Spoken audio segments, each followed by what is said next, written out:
যুক্তরাষ্ট্র জুড়ে আবারও উত্তাল রাজপথ।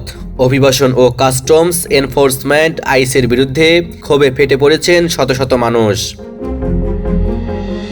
বড় শহর থেকে শুরু করে অভিবাসন প্রবণ অঙ্গরাজ্যগুলোতে রাস্তায় নেমে আসা বিক্ষোভকারীরা অভিযোগ তুলছেন, আইসের সাম্প্রতিক অভিযান ও কঠোর নীতির ফলে মানবাধিকার লঙ্ঘন বাড়ছে এবং অভিবাসী পরিবারগুলো ভয় ও অনিশ্চয়তার মধ্যে দিন কাটাচ্ছে। বিক্ষোভের ঢেউ ছড়িয়ে পড়ায় নতুন করে আলোচনায় এসেছে যুক্তরাষ্ট্রের অভিবাসন নীতি ও রাষ্ট্রীয় কঠোরতার প্রশ্ন। প্রতিবেদন অনুযায়ী ক্যালিফোর্নিয়া, নিউ ইয়র্ক, টেক্সাস ও ইলিনয় সহ একাধিক অঙ্গরাজ্যে একযোগে বিক্ষোভ অনুষ্ঠিত হয়।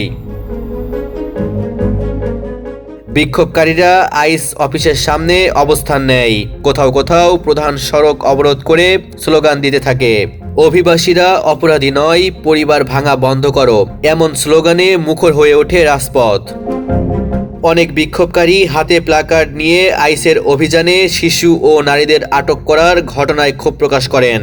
বিক্ষোভের সূত্রপাত মূলত সাম্প্রতিক কয়েক সপ্তাহে আইসের জোরালো অভিযানকে ঘিরে। বিভিন্ন এলাকায় হঠাৎ অভিযান চালিয়ে অবৈধ অভিবাসী সন্দেহে মানুষকে আটক করা হচ্ছে বলে অভিযোগ উঠেছে। অনেক নিরপরাধ মানুষও এই অভিযানের শিকার হচ্ছেন। এই দ্বন্দ্বই এখন রাজনৈতিক ও সামাজিক আলোচনার কেন্দ্রে।